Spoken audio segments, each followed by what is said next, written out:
Bapak Ibu, hari ini kita akan sama-sama belajar untuk berjalan bersama Tuhan, mengalami Tuhan, dan semakin kenal Tuhan. Karena kehidupan kekristenan bukan kehidupan seperti orang dunia. Kekristenan itu bukan agama, tapi membangun hubungan pribadi dengan Tuhan, mengenal Tuhan dan berjalan dalam ketetapan Tuhan.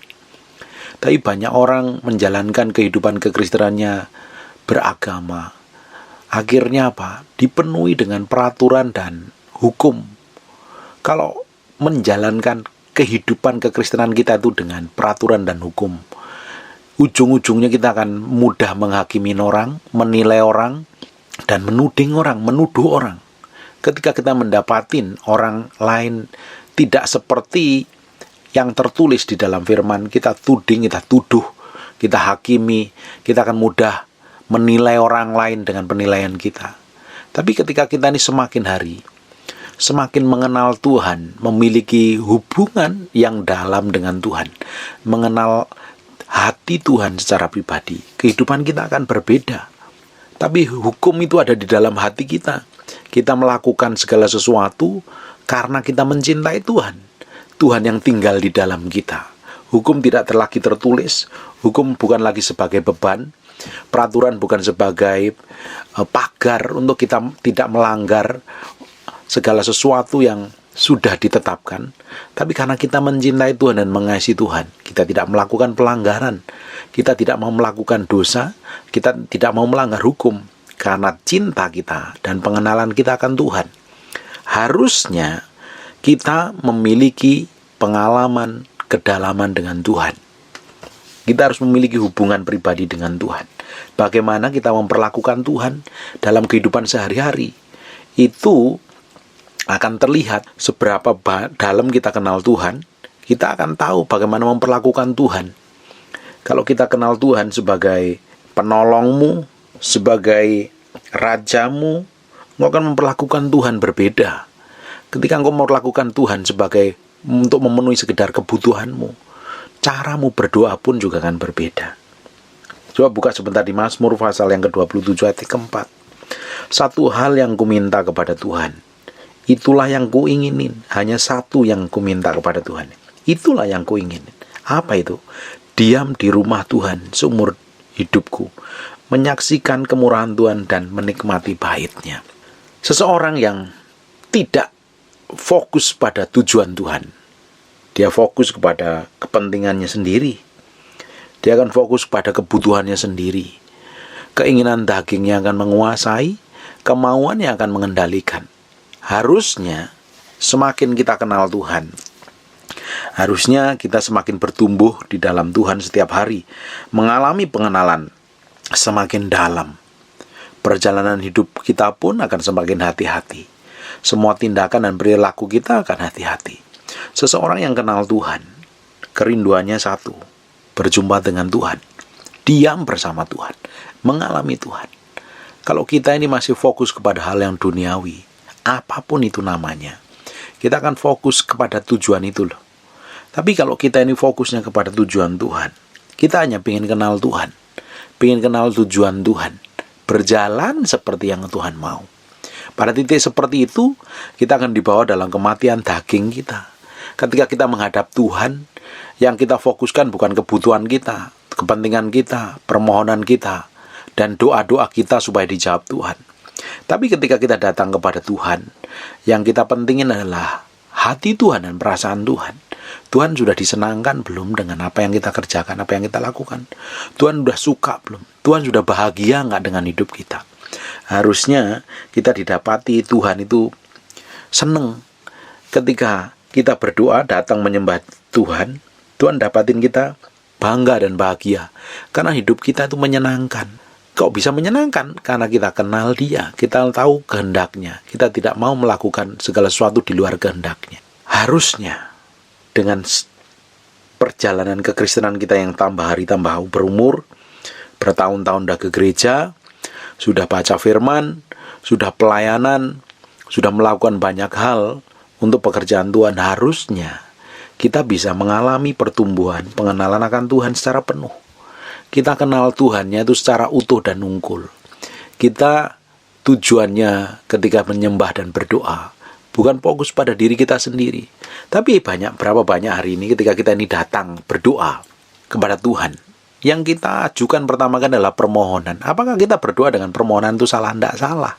Tapi fokus kita bukan Tuhan, fokus kita adalah diri kita sendiri.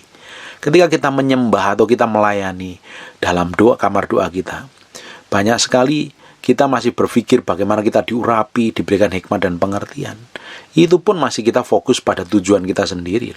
Harusnya kita menyangkal semua kepentingan kita, kebutuhan kita, dan kita menyerahkan pada pusat kehendak Tuhan. Ketika kita datang kepada Tuhan, kita serahkan hati kita sepenuhnya jadi korban dulu. Baru kita ngerti, baru kita berjalan perlahan-lahan untuk kenal Tuhan, kenal isi hatinya, kenal maunya, kenal tujuannya. Itu pun perlu waktu. Lama-lama kita belajar mendengar suaranya. Jadi, kehidupan kita udah meningkat levelnya. Bukan lagi mengejar tujuan kita pribadi. Karena seringkali kita juga ditipu oleh ketujuan kita sendiri. Nah, kita pakai label untuk kepentingan Tuhan. Kita pakai nama Tuhan, kita menyodorkan dengan label suara Tuhan, kepentingan Tuhan, untuk Tuhan. Padahal semuanya untuk diri kita sendiri. Itu adalah manipulatif. Kita menjadi orang harusnya bukan menjadi orang Kristen yang fokusnya pada diri sendiri. Bukankah kita disuruh memikul salib sangkal diri, untuk menyangkali diri, menyangkali semua keinginan, menyangkali semua kebutuhan, menyangkali semua ego, semua ambisi kita. Kita harus berjalan dalam ketepatan ilahi, berjalan seperti apa yang Tuhan mau. Orang yang pingin Tuhan, yang Tuhan satu-satunya, dia akan ngomong ini, satu hal yang ku minta kepada Tuhan, itulah yang ku ingini, diam di rumah Tuhan seumur hidupku. Diam di rumah Tuhan, tinggal diam, menikmati kasih setianya, menikmati kemurahannya. Fokusnya ini bukan dirinya sendiri, bukan aku, diriku, dan saya.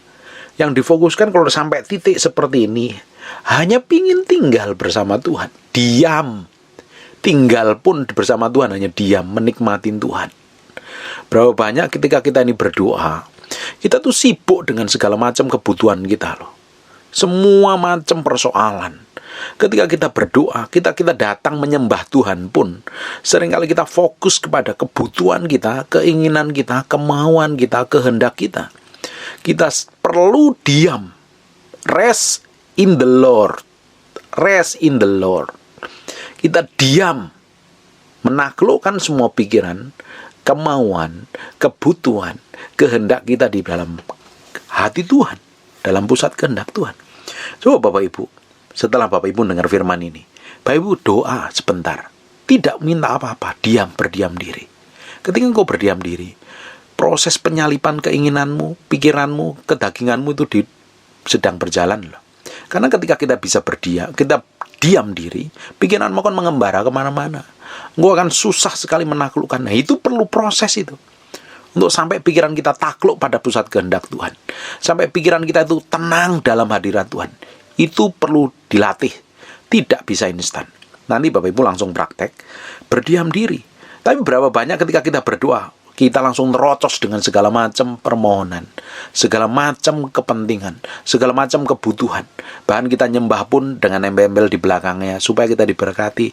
Supaya kita diurapi. Supaya kita diberkati. Jarang kita datang tulus kepada Tuhan untuk berdiam diri, masuk pikiran kita, kehendak kita, kemauan kita, ditaruh pada pusat kehendak Tuhan. Kita seringkali merana, mengembara kemana-mana. Pikiran kita menjelajah dan susah ditaklukkan. Kita belajar diam, mendengar suaranya. Bagaimana kita bisa belajar mendengar suaranya kalau kita seringkali banyak ngomong dengan macam permohonan, keinginan, kebutuhan? Bagaimana kita bisa dengar suara Tuhan? Bukankah doa dan penyembahan itu dua arah? Kita ngomong sama Tuhan, dan kita bisa diam supaya Tuhan ngomong. Kita coba menyembah dengan ketulusan dan kemurnian hati tanpa diembel-embeli, pengen diurapi, pengen dipakai Tuhan. Kita hanya belajar diam, dengar suara Tuhan dan menyenangkan Tuhan. Kadang dibutuhkan untuk diam, itu pikul salib sangkal diri. Karena pikiran kita terbiasa mengembara kemana-mana. Bisa saja fisiknya sujud berdoa, tapi pikirannya bisa kemana-mana. Bisa mengembara kemana-mana. Bisa fisiknya datang di gereja, tapi pikirannya bisa keluar negeri, keluar kota, keluar pulau, dan lain sebagainya. Bisa mulut kita menyembah, tapi hati kita jauh dengan Tuhan, itu bisa loh. Karena apa?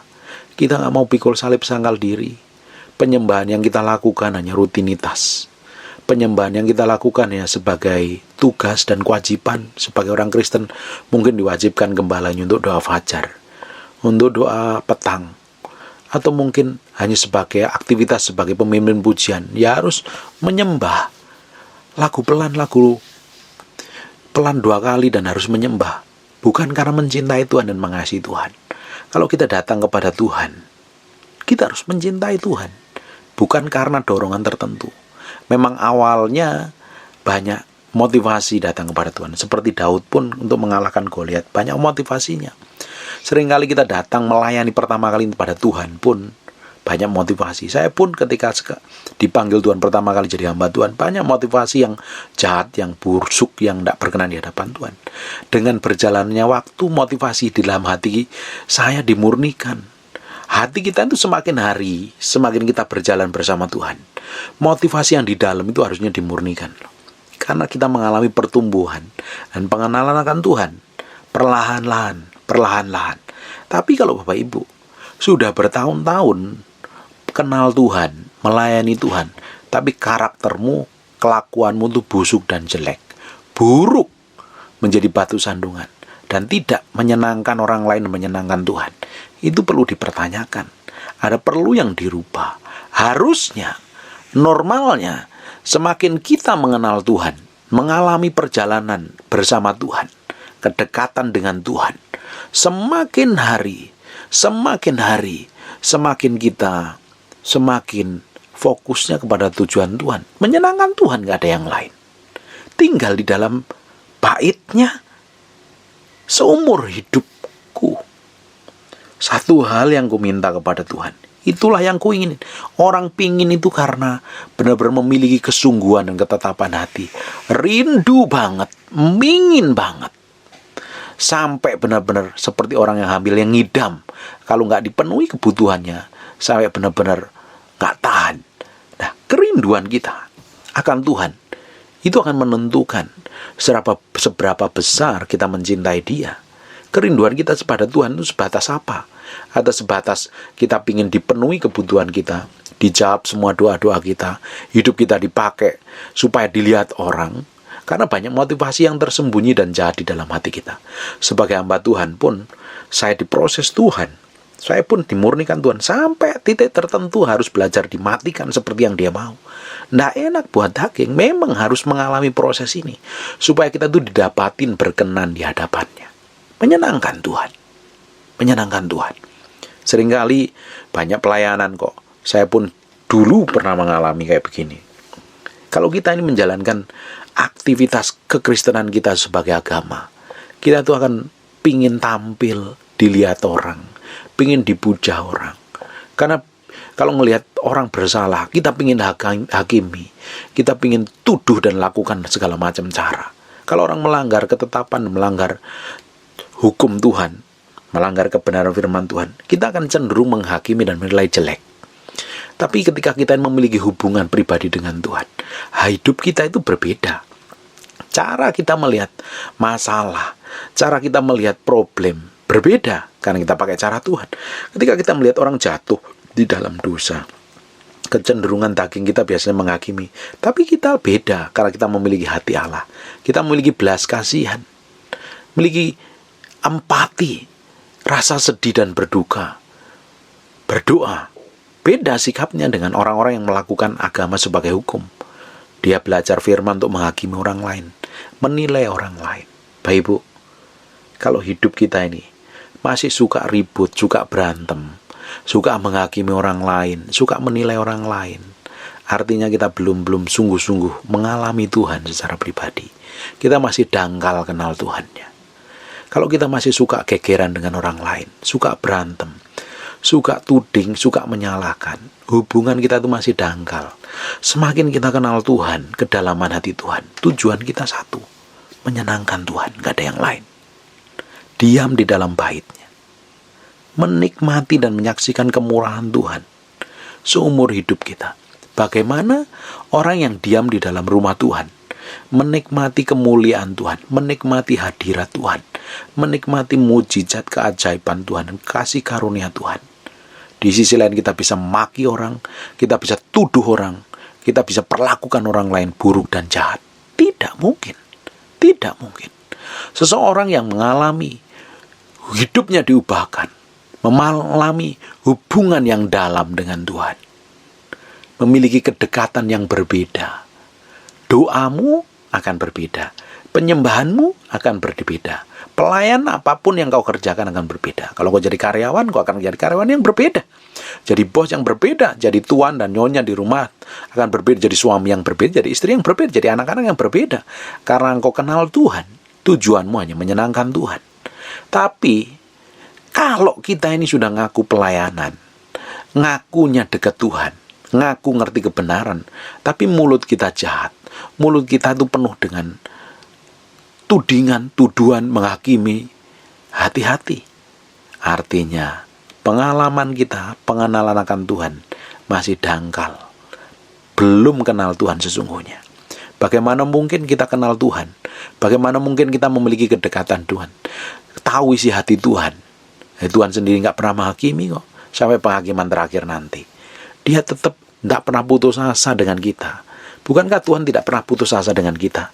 Sekalipun kita ingin mendekat dengan Tuhan, tapi seringkali kita menyakiti hati Tuhan dan jauh daripada Tuhan. Apakah Tuhan putus asa? Ketika kita melakukan dosa, apakah Tuhan putus asa? Tuhan tidak pernah putus asa. Tunggu sampai kita buka hati dan bertobat balik kepada Dia. Tunggu karakter kita dibentuk, diproses. Tidak pernah putus asa dengan kita. Ketika kita bikin kesalahan, apakah Tuhan putus asa dengan kita? Tuhan tidak pernah putus asa. Ketika engkau hidupmu berantakan dan kacau meskipun tahu kebenaran, apakah Tuhan putus asa? Tuhan tidak pernah putus asa. Tuhan berikan kasih setianya, pengampunannya, kemurahannya tetap tersedia selama kasih karunia itu ada sampai hari ini. Tuhan tetap di depan pintu nunggu kita bertobat. Ketok terus, tangannya berdarah-darah, ketok terus sampai kita buka pintu untuk mengizinkan Tuhan masuk, memerintah dan berkuasa dalam hati kita. Tuhan nggak mau buka pintu sembarangan. Tuhan itu gentle, Allah kita itu gentle, Allah itu perkasa, Allah itu tahu sopan santun.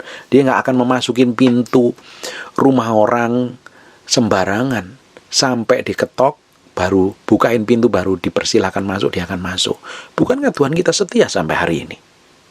Dia menunggu kita untuk bertobat balik kepada Tuhan setiap hari, menunggu kita berubah. Tapi berapa banyak kita yang melebihi Tuhan? Kita nggak setia. Kita kadang putus asa dengan kelakuan pasangan kita yang nggak berubah-ubah. Akhirnya kita marah, kita ngomong kotor, ngomong jelek dengan orang-orang yang menyakitin kita dan melukain kita. Berapa banyak kita memperlakukan orang lain semau kita sendiri, seenak kita sendiri. Dan kita merasa melebihi Tuhan. Apalagi kalau kita ini sudah pelayanan, tahu kebenaran, kita bisa ngomong jahat dengan orang lain yang melakukan dosa. Kita bisa hakimi orang lain. Padahal Tuhan tidak pernah putus asa dengan kita. Tidak mungkin seseorang yang mengalami hubungan pribadi dengan Tuhan, dekat dengan Tuhan, mengalami keintiman dengan Tuhan, kenal Tuhan sungguh-sungguh, hubungannya benar dengan Tuhan, hidupnya itu seperti orang dunia, memperlakukan orang lain seenak sendiri, semaunya sendiri. Harusnya kita mengalami tahap yang berbeda. Tahap yang berbeda. Kenal Tuhannya bukan kata pendeta. Kenal Tuhannya bukannya sekedar berdoa dengan permohonan, dengan peraturan. Tapi kita kenal Tuhan karena kita cinta Tuhan dan mengasihi, memiliki hubungan pribadi dengan Tuhan. Luangkan waktumu, diam di kaki Tuhan. Tidak perlu ngomong apa-apa kadang itu. Kadang kita datang kepada Tuhan tidak perlu ngomong apa-apa. Kita nggak perlu minta apa-apa. Nggak perlu. Kita hanya diam. Rest in the presence of the Lord. Diam dalam hadirat Tuhan. Menaruh pikiran, hati kita, hidup kita, manusia kita, roh, jiwa, dan tubuh kita jadi korban persembahan dalam hadirat Tuhan. Dengar suara Tuhan ngomong apa dalam hidup kita. Kita tidak akan bisa berjalan tepat seperti yang Tuhan mau kalau kita nggak dengar suaranya. Memang Tuhan ngomong lewat firman-Nya, tapi kita perlu tuntunan lewat rema, supaya hidup kita itu berjalan dalam ketepatan ilahi, menjadi berkat, memiliki dampak besar dalam kehidupan kita.